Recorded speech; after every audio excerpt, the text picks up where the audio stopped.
Hey everybody, welcome to Impact Theory. You were here, my friends, because you believe that human potential is nearly limitless, but you know that having potential is not the same as actually doing something with it.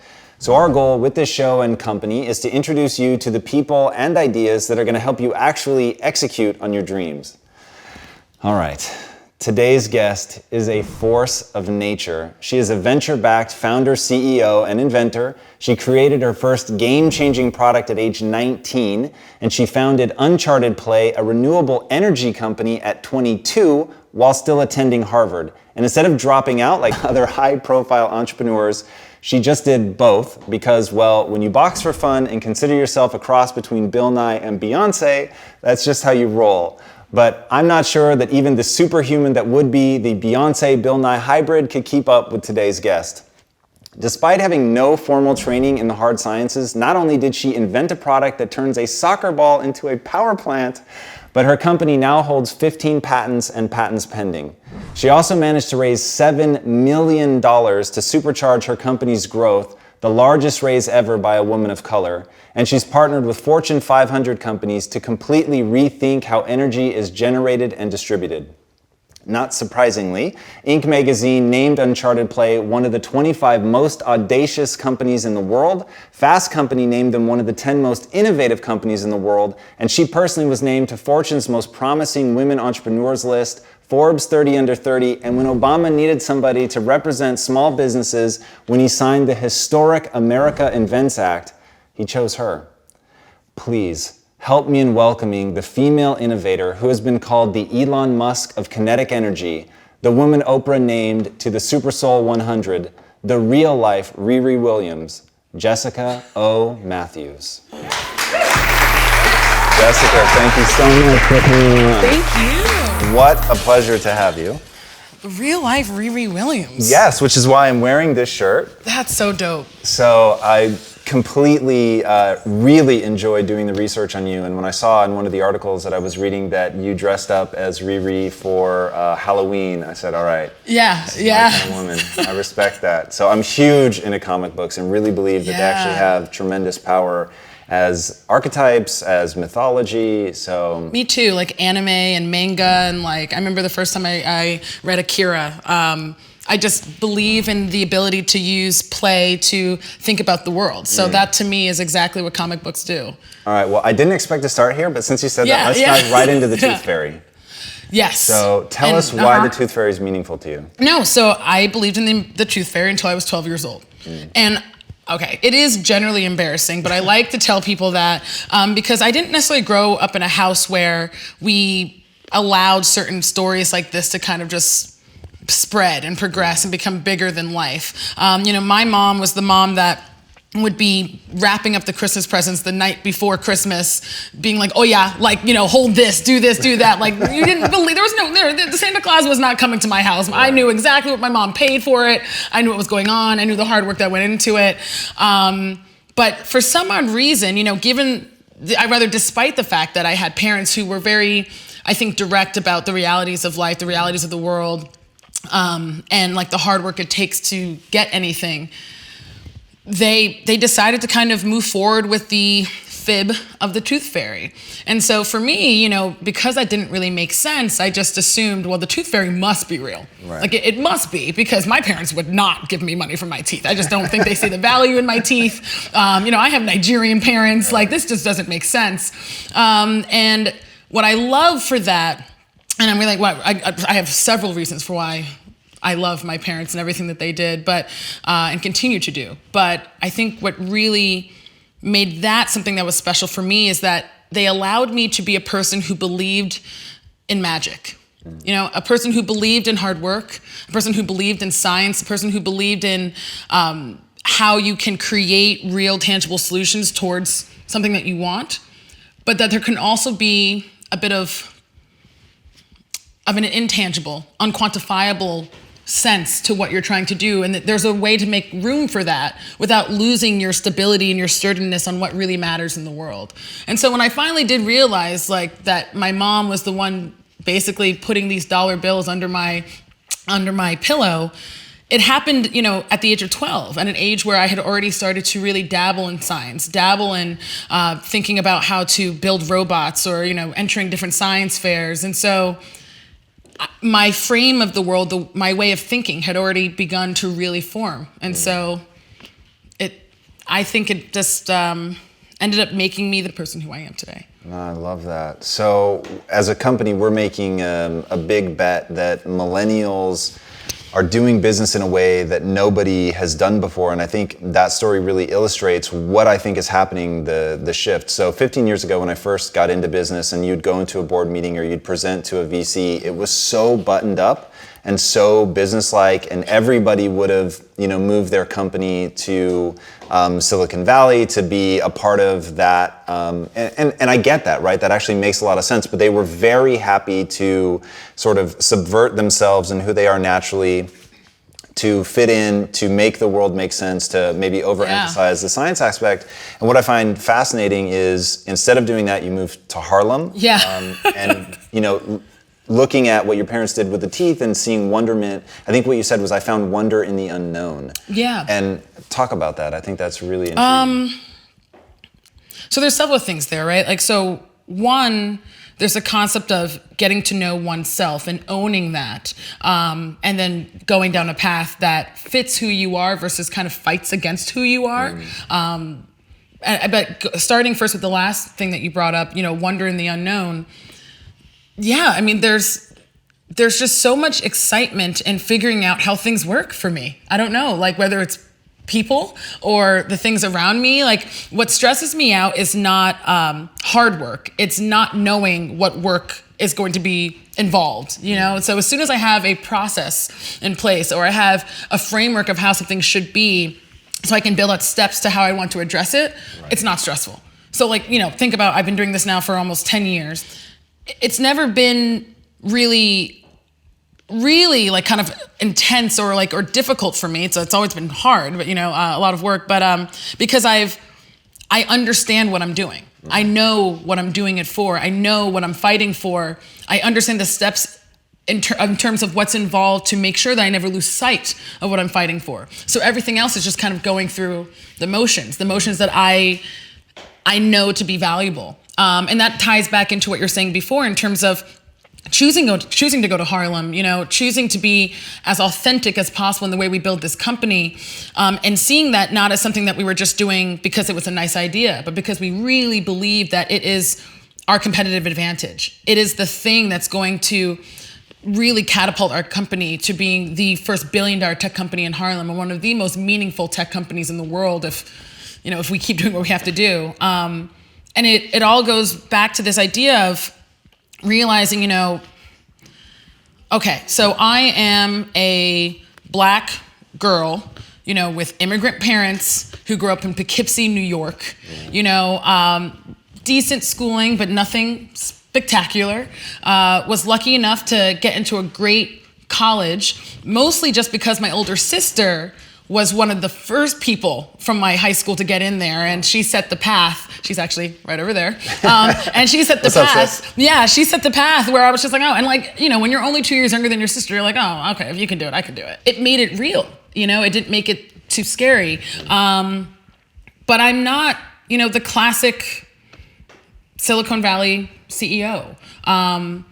I think that for me, I used to believe that meant that I could never really achieve what they achieved, that there were certain parts of the world, certain levels of success, certain levels of business that were just going to be too big for me.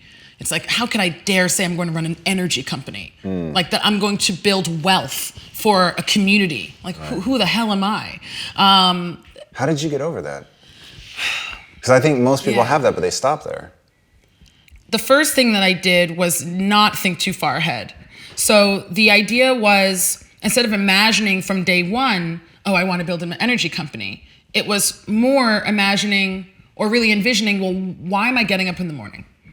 Why am I, what's the point of my day? And so for me, I'm really, really excited by self-actualization. I'm really excited by the idea of figuring out ways to, one, kind of recruit people to be part of the the solution to the world's problems, because I truly believe that given how complex our problems are, there is no one person or company that's going to solve all of them. Right. The only chance in hell that we have is if as many people as possible are engaged and feel empowered to be part of that solution. And so I think it's like, how can I then create systems and products that I almost want to call them domino innovations. Like, they basically beget other innovations. They inspire the right people to start to solve the things that I could never imagine solving. And in doing that, they've made that one life that they're living, that one life that they have, feel like it was worth it, on whatever day happens to be their last day. And so that really excites me, especially also, I think I would add too, recently, wanting very much to make sure that little girls who look like me believe that they can do anything. Yeah. And believe that they can do more than just media and entertainment in particular, and believe in the value of their perspective. And so that's what gets me up in the morning. And then everything else, the details, is like I can push through that day. And what I found is that instead of trying to live a successful life, if you aim to have a successful day, 12, if you have 13 out of the 24 hours of your day, if you won those hours, you won the day. And if you win most of the days in a week, you won the week. We just need a simple majority here, right?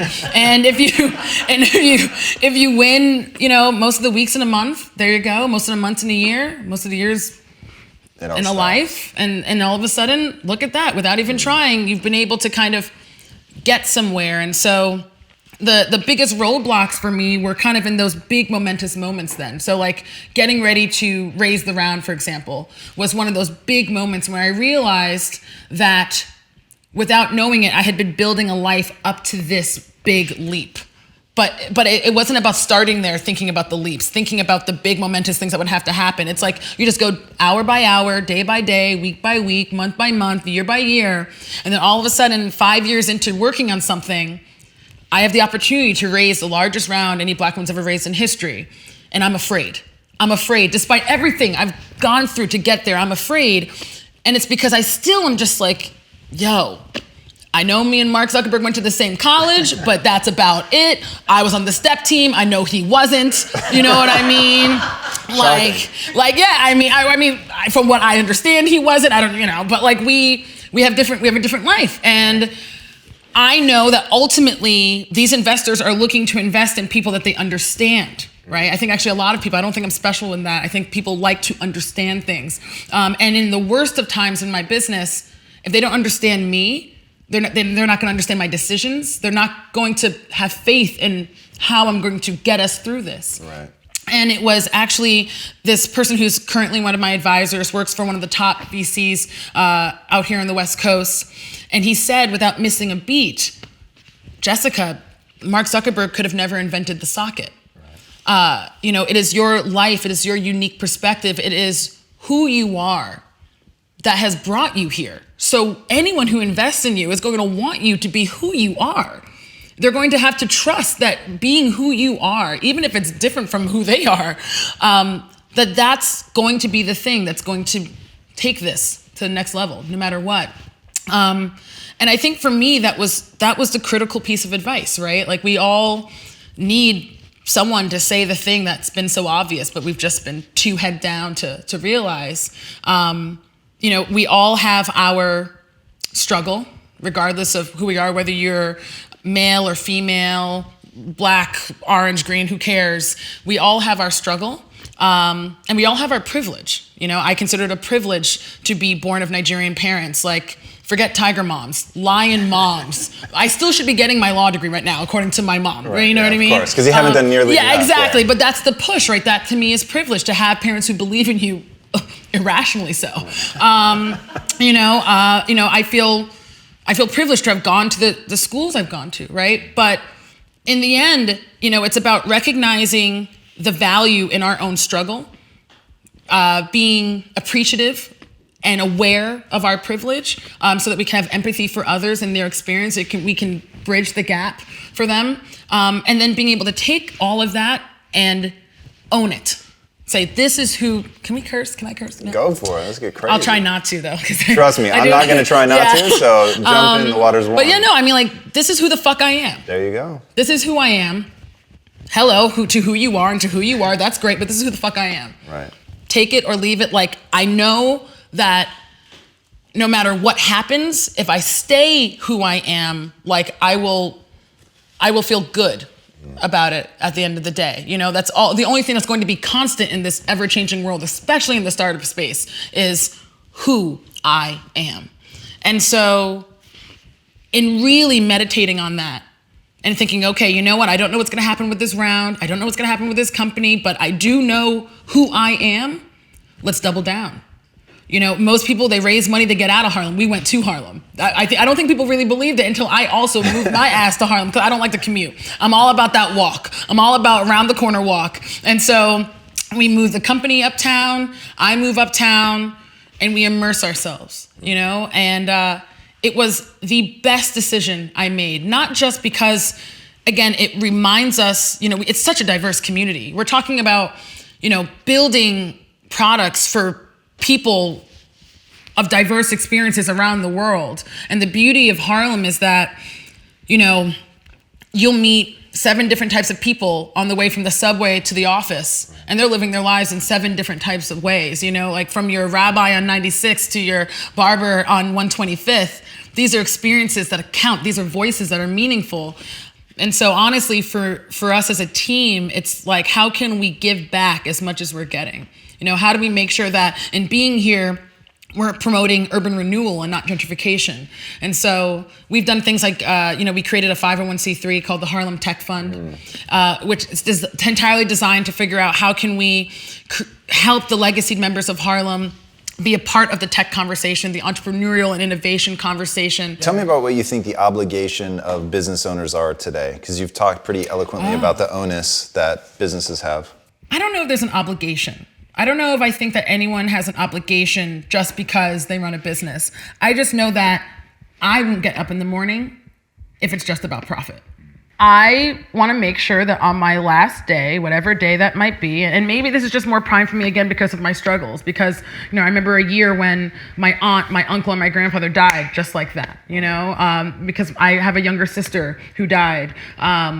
You start to realize that there's this life and then there isn't, because I feel blessed despite, you know, the hardships we may have had as a family growing up, you know, in Poughkeepsie, and, you know, making sure we'd have enough money to be able to put ourselves through school and all these different things. My parents always made sure I had what I needed, and I feel like I've had a great life. I've often felt like, to be honest, that like, I used to think that God gave me too much and that he did it by mistake, and that the only way for him not to notice is if I just was super productive for everything. You know, it's like, keep him busy. Oh, don't look at me over here. You know, let me just make this socket. Nah, yeah, don't worry about it. Go look at LeBron. He's too tall. Don't worry, you know? And so when you are appreciative and grateful for what you have and the life you have, you want to give back, you want to make the most out of it, and you want to make sure that on your last day you don't have regrets, because that to me is the only solution, you know, to death, is accepting it. And so being 100% just focused on profit, in the end, if you have to look in the mirror, you know, you have to be with just yourself when you close your eyes at night. If that completes you, dope, you know? Yeah, that's what I love about what's happening in business and the changes that are coming now. And I think in many ways, you're really an amazing example of that, of somebody who refused to be anybody but themselves. And I think the quote you gave about not moving to Silicon Valley was, I would have to change who I was in order to survive in Silicon Valley, and I'm not prepared to do that. I love that. And then, you know, looking at sort of the business realities of what it means for you specifically to be encountering a very diverse population, that you can do that in Harlem. That's really, really smart to look at it. But you don't come at being yourself from an obstinate standpoint, and you've already pivoted the company and, you know, moving from the socket sort of as a primary vehicle to your more technology. And walk us through that insight. Walk us through, because here's what I think people need to really understand, and what I think is really powerful about you, is being able to hold these two ideas in your head. I'm going to be me, and I'm going to listen to the marketplace, right? And the ability to do both is, I think, incredibly liberating. And I think for young entrepreneurs especially, to hear that message of, yes, be you. Yes, you need to know who you are, but you're going to run a business, you have to listen to the market. I mean, I think that the parallels are actually very similar. Let's say a startup is like a young like celebrity actor, something like that. Like that's how I used to think of the socket. It's just like super flashy, super amazing, but like, are we developing the right way as a business? Are we actually asking the right questions of ourselves to make sure we have the longevity so that we're still getting roles when we're, 37?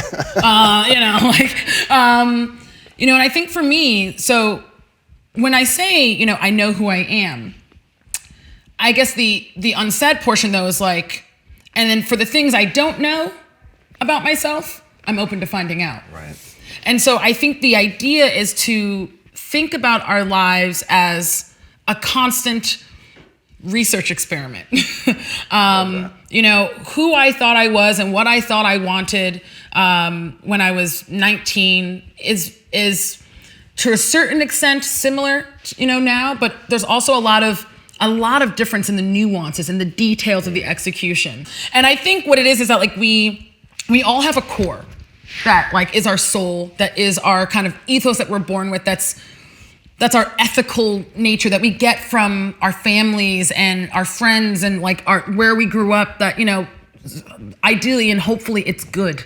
And I think that nugget, that's always unchanging, and you have to figure out who that is, what that is inside of you as soon as possible. And I've always been a very reflective person. I've always been someone who will ask myself, every 6 weeks or so, am I happy?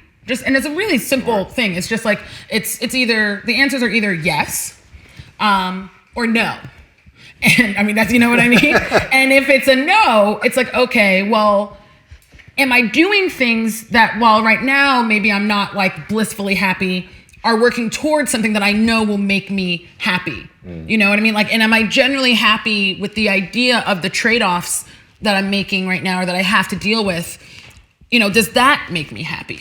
And if that's a yes, it's like, okay, cool. But if it's still a no, it's like, oh, stop everything. Nope, this doesn't make sense. And so I've always been the kind of person who would check in, again, because I feel like... Do you have a system for that? Like where you literally just say, every morning I'm going to ask myself this, or... No, I mean, I think there are two systems I really have. One is that I like to make a to-do list almost every single day, except for weekends when I just feel like doing nothing. Right. Everyone needs rest. But ever since I was 19, and I made the mistake freshman year of college of going in and having no goals. Freshman year, I actually did horrible in class because I didn't know my goals of what I wanted to achieve academically. I let my body fall apart. I lost myself. And because of that, I realized that I'm the kind of person who needs to work to know herself and consistently keep track of who she is and what she needs. Also like the high level is like when they tell you, hey, so we're gonna need you to leave school because like, your grades are bad. Wow. And then like your Nigerian parents are like, so we're gonna need you to leave our home. No, they didn't do that. They didn't do that. But they were just kind of like, it was more like just the look, the silent look of disappointment.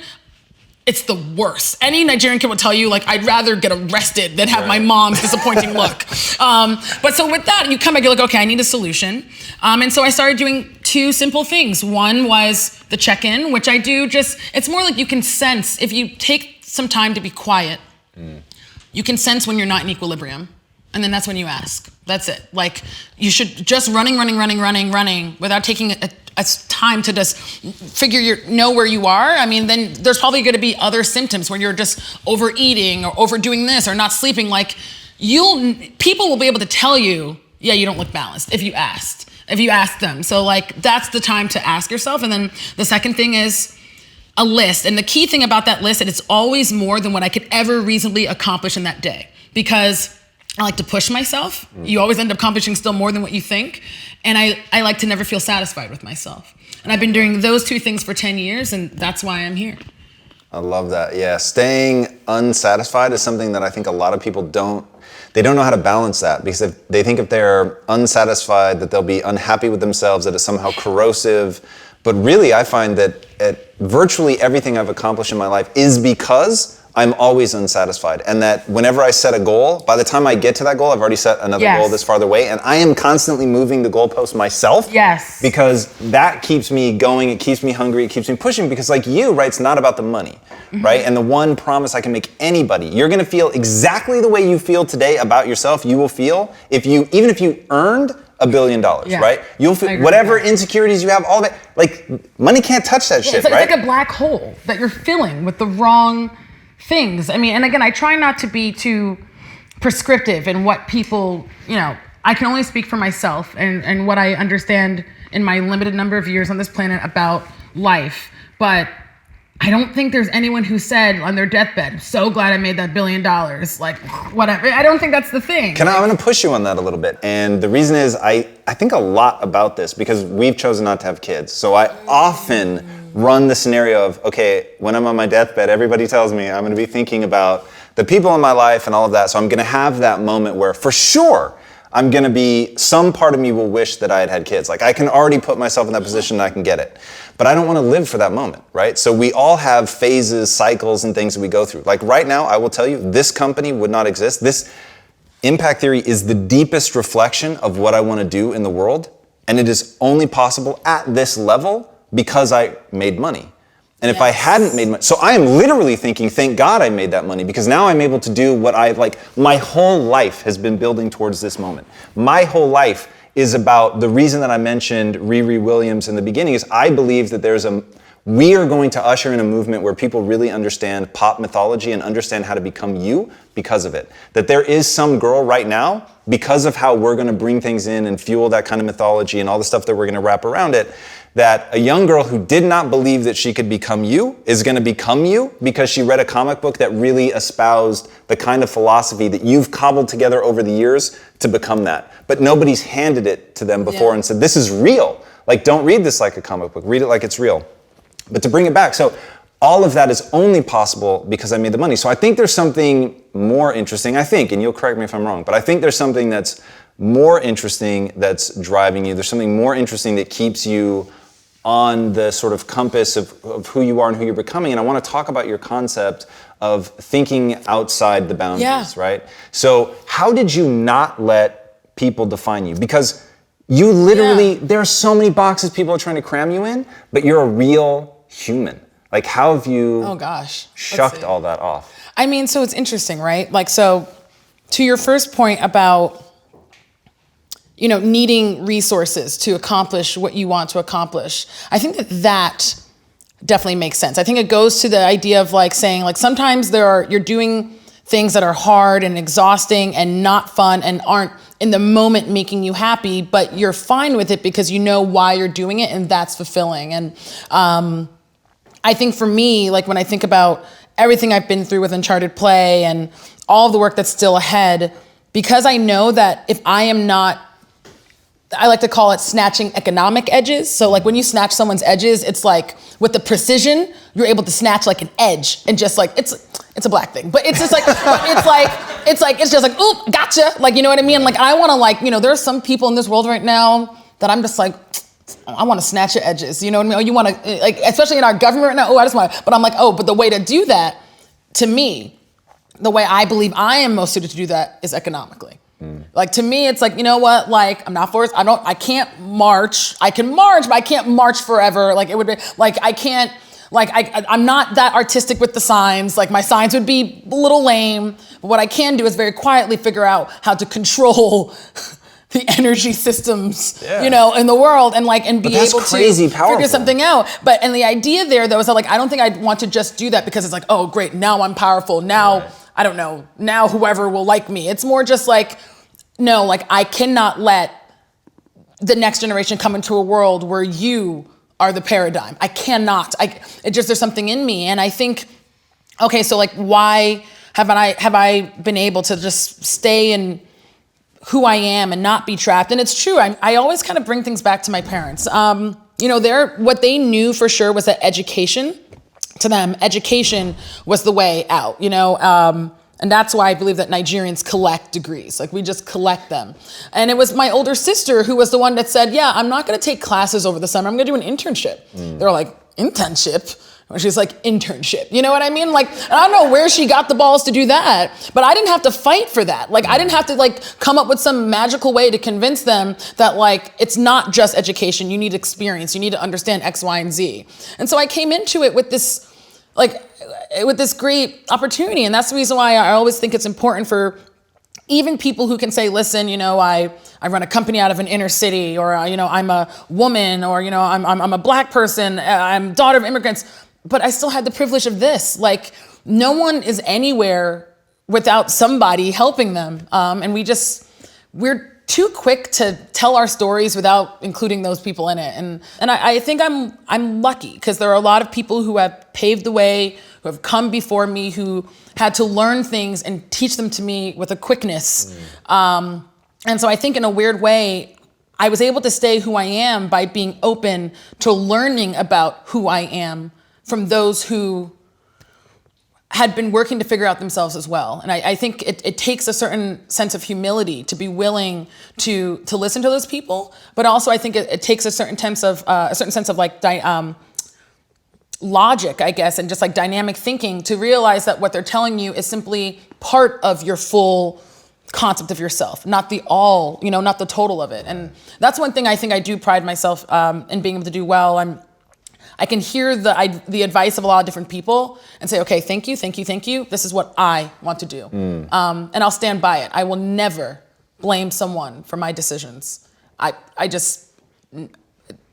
No, it's my life. I love that. In fact, I got to shake your hand. I love that. That's powerful beyond measure, and most people get tripped up. And so that's being able to take ownership for your mistakes, especially, and say, you know, look, this was my choice. I made it.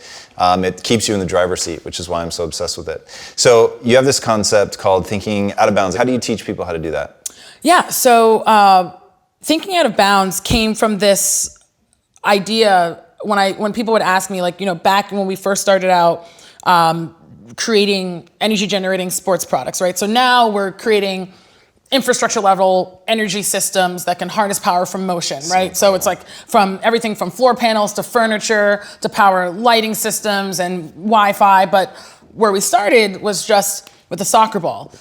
You know, being Nigerian, pulling from the experiences I had in Nigeria with my cousins. And a lot of people asked me when it first came out, how do you think out of the box? Like, how did you get this idea? How did you make this thing happen?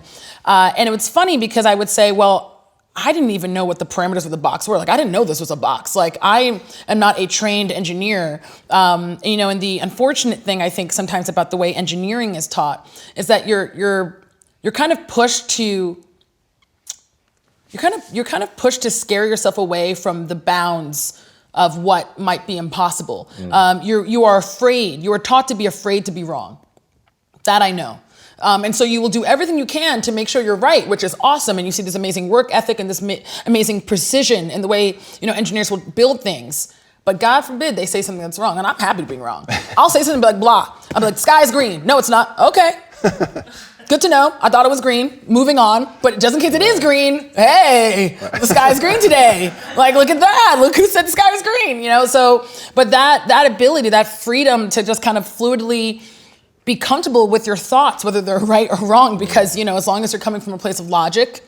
Can you teach people that? Can you give them the confidence to not be afraid of being wrong? You know, we're trying to. So we have this really cool curriculum called Think Out of Bounds. And it's actually something we distribute when we're distributing our soccer balls and our jump ropes. And it's designed to teach people how to invent with limited resources. And so the idea is, how can you build someone's creative confidence? You know, because ultimately, thinking out of bounds, it's about creatively working outside of the realm of what is known, out of the realm of what's proven, out of the realm of what you believe to be right. And considering things like that in a very flexible way, the older someone is, usually the harder it is. Like, you know, because they're more dogmatic. They're more just kind of like, well, listen, my life experiences have told me X, you know? But actually, let me rephrase that, because it's usually not their life experiences, it's usually what they've read. So I'll go to like an electrical engineer and I'll say, I know that, like, you know, a diode needs to be here, but, you know, entertain me here. What if we don't put one in? They're like, well, you know, you'll see them like, it's impossible. Like, you know what I mean? I'm just like, but is it? Have you ever tried it? Let's see. Like, and I'll say these things that you can tell they're just like, she's crazy. My CEO's fucking crazy. And I'm just like, yeah, well, you took the job. You should have known what you're getting into. But like, then you'll start to push them and like, you'll see. And I'm like, listen, if you can take the knowledge you have and then be willing just to kind of play a little bit, outside of the bounds. Like the key is kind of step by step though. Because I have experienced this so many times. I'm so with you. How do you approach it? When it's you on that end and somebody comes to you with a crazy idea, what do you do mentally, internally to be open to that? Or are you open to that? So I think the first thing I try to do is just the thing I was mentioning earlier, where like, instead of kind of like what I've been told to be true or what I've read to be true, I first say, okay, well, do I have any personal experiences that I'm just like almost in my gut? It's almost like you have to fight the intangible with the intangible. In my gut, here's why I just like don't believe that makes any sense. And then like, we have a really interesting kind of, I don't want to call it pastime, but I guess for the sake of not having another word, a pastime in my company where I'm always saying, listen, conflict, fight back. I'm saying this, put together your thoughts logically and come back at me. Like, I want you to convince me that I'm wrong. Like, find the holes in my argument, find the gap in my thinking, and we'll go. I like to go toe to toe. But I think for me, what I personally do, like in general, to be open to these things is like, this is gonna sound really weird. I'm very wary of knowing too much about any one thing. That is really like, I will know enough so that I can execute if I have to, so that I can manage someone in that space, so I can advise that person in that space. But I am very wary of becoming so obsessed about one specific thing that, Why? Because when you know too much, it's hard to distinguish between your personal feelings about something and what you've read. You will take what you've learned and it will absorb you and become your way of thinking. It will overly encompass your way of thinking. And there'll be no space for that weird, could the sky be green question? Because your mind is full of the facts. So I try to leave enough space where I could just fill it with nonsense, and that nonsense is inspiring to me. And that's hard. Again, engineers, they have to take so many classes. They have to do so many hours of studying.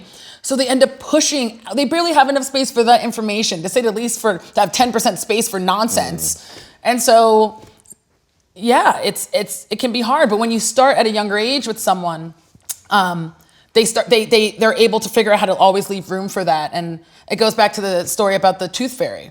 My parents left a little space for the story about the tooth fairy. Right. And so I'm able to learn a lot about a lot of things and still be like, but also the tooth fairy can exist. Like that, I feel so lucky that I have that experience. God, I really hope people are listening to you right now, because there's this really cool concept that you're putting wonderful words around, which is an expert is somebody who can tell you exactly how things can't be done. And I have that same fear that you have of becoming that expert, of thinking I know so much that I don't stay open. One of the questions that I wrote down for you that we're already talking about, but like how your company is so innovative and how you keep, Jesus, it speaks for itself, but how you keep an open mind, how you train your staff to keep an open mind. And I love that it's something as playful as the tooth fairy. And look, I get it. And you've really, brought it back down to earth, with what's actually going on, which is leaving yourself open and the wonderment of not knowing. And it's just, but it's been formalized. People will be afraid. Like, uncertainty is scary. New information is scary. Change is scary. And everyone has a different way of handling that. Everyone has. How do you manage change? Like, your company's been through some pretty radical change. Yeah. In the company, I will pivot when necessary. I'm like, oh no, dead end, woo! Right, do what you got to do, and I can take new information and adjust the plan immediately and have no qualms about it and just move. And the way to balance that is that outside of work, I really like things to be stable. I like to date nice guys. I've never been attracted to the bad boy. Why in the hell do I want to be with a bad boy? Why? It's like, I don't know if I'm going to call you. Bye. I want the dude who's like, here's some flowers. Thank you, honey. Let's go to the movies. No problem. Are we too boring? No, we are not too boring. This is wonderful. This is everything. I like stability in those ways. That's, everyone has their thing, and that's what helps me. Because, you do need to have a balance. You do need to have something that you can count on. You need to have that pole that you can go back to when everything looks crazy, that you can reach out to hold on to. And so, yeah, that's how it works for me. And if I didn't have that, I think I'd be much more afraid of chaos at work. All right, well, for somebody who likes stability outside of work, why do you box? Oh, okay. Well, okay. So I mean, so there's like there's like the feminist answer, and then there's the nerdy answer, and they're both true. All right, let's hear them both. So from the feminist answer, like, I like to be strong. Respect. I like to be strong. I believe in mental strength, spiritual strength, and physical strength. I think a lot of women don't lift weights, and I don't know why, because it lifts your ass, which is awesome. Okay, like do your squats. Do your squats. Do your squats. There. Right to the camera, I love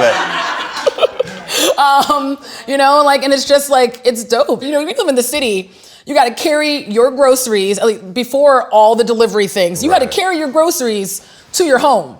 That alone made you want to get into the gym. And it's like, what weight is 7 bags from Fresh Direct? You know what I mean? Like, you want to make sure you can carry that. Like, and so I like to be functional. Like, I like to have functional strength. Like, it's kind of fun to think about also, you know, when you're in a world where bad things happen to women, to know that it's like, all right, well, like, you know, I don't know what's going to happen, but like, you know, I want to look like, if a predator is walking by, I want him to be like, I don't know if I'm going to win this fight, and just walk by. I want him to look at me and be like, you know, this is a toss-up, and just keep walking. Exactly. You know what I mean? Like, so that I think is fun. From the nerdy side of it, though, there was something, you know, the idea of being like a ninja or like a superhero. Oh, yes, my friend. Always just seemed really cool. Like, you would watch these movies, you know, and just see people do like these dope things, and you're just like, that's cool. Like, that's exciting. Yeah, it's like, so learning a skill like kind of felt fun. I like developing skills that really, you know, expand my mind and expand the way I can use my body. And I had never done this before. My mom would have never let me. I think that the third thing for me too is that I realized that boxing is actually a really great analogy for business. Like, boxing is inherently reactive and active, and you have to have your strategy, but constantly be realizing that your strategy will change in the manner of a second. Because once you've done one thing, they've now adjusted and are about to make everything that you've wanted to do. It's almost like chess in a weird way. Where the pieces are the punches, which I think is better, because like running a startup is painful. Right. It's painful when you're sleeping on the floor and it's not chess, it's boxing, right? And so for me, when I think about where we're going into business now, playing in very dynamic industries, very scary, big industries, I can't just have my plan, be like, here's my plan for 2017. It's like, here's my strategy for 2017. And I am prepared to do what it takes to stay alive. Like, what I tell my investors is like, all you need to know is that I will be standing at the end of this match. Right. That's it. And like, if I have to all of a sudden, you know, do an uppercut that I've never done, or like switch to southpaw out of nowhere, hey, I'll do what I have to do, because I'm going to win this fight. In the end, say whatever you want to say about someone's fighting style. If they won, they won.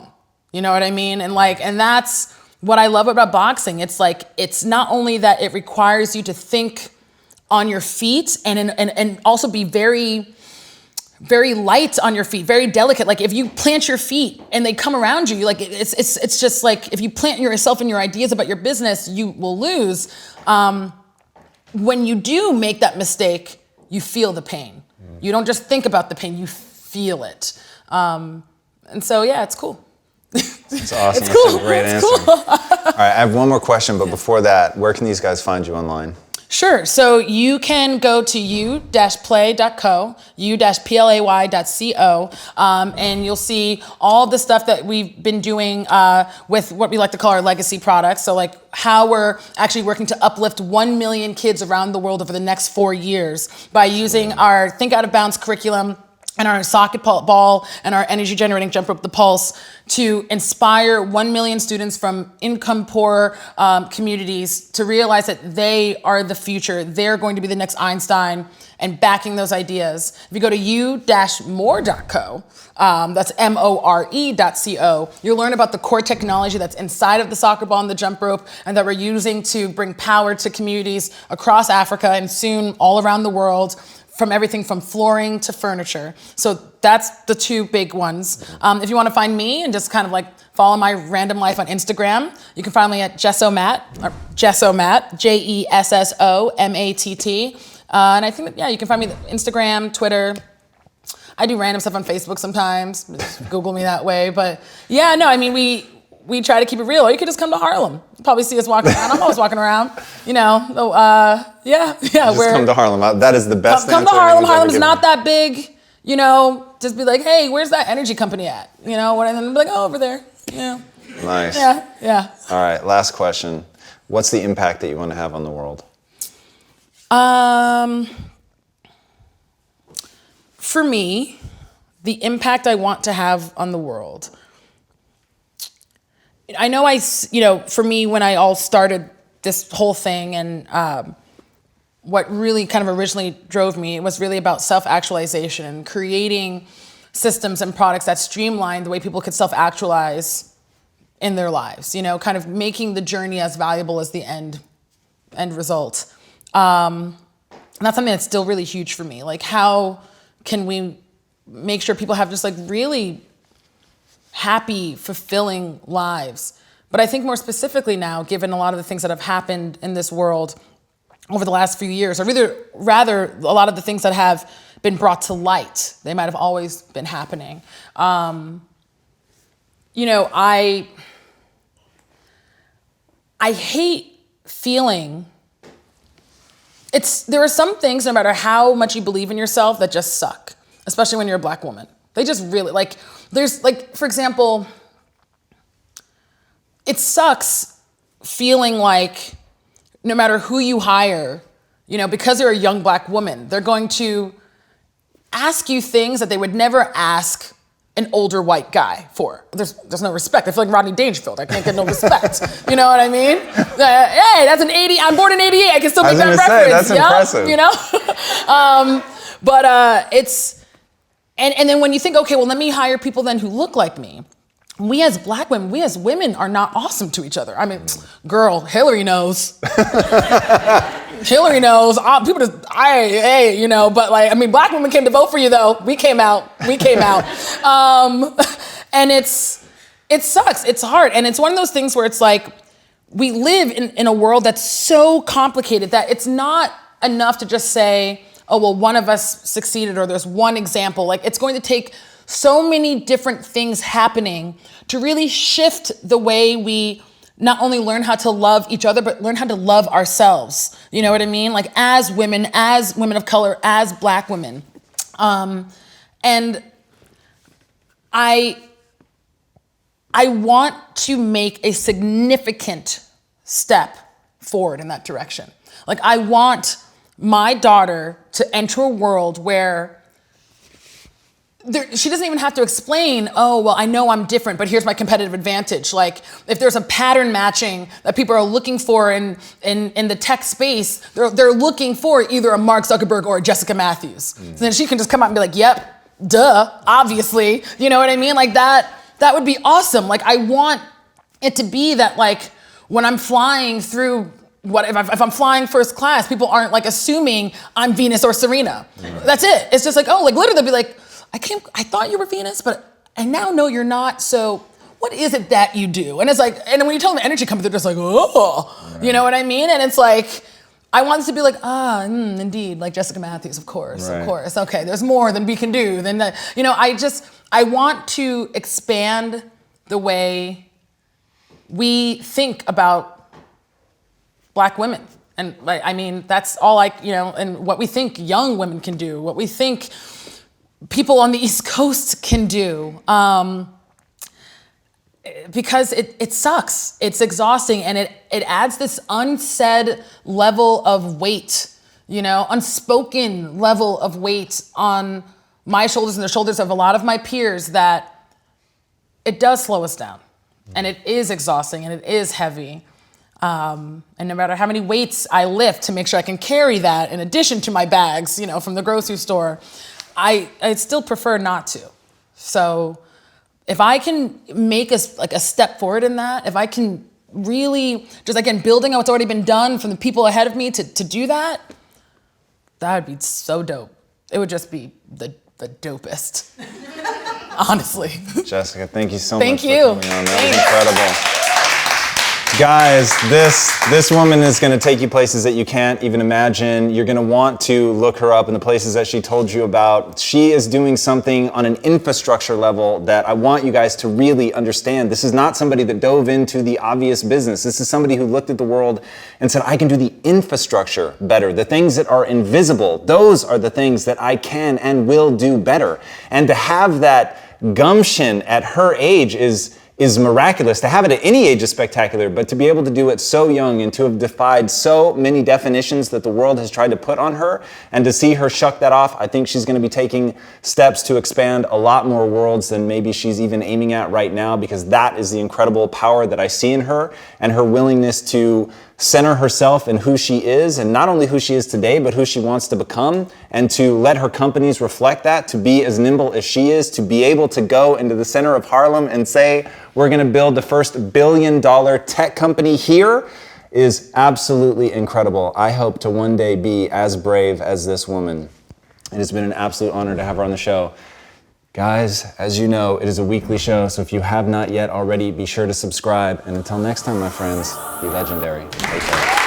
Thank you for coming on. What a pleasure. Hey everybody, thanks so much for joining us for another episode of Impact Theory. If this content is adding value to your life, our one ask is that you go to iTunes and Stitcher and rate and review. Not only does that help us build this community, which at the end of the day is all we care about, but it also helps us get even more amazing guests on here to share their knowledge with all of us. Thank you guys so much for being a part of this community. And until next time, be legendary, my friends.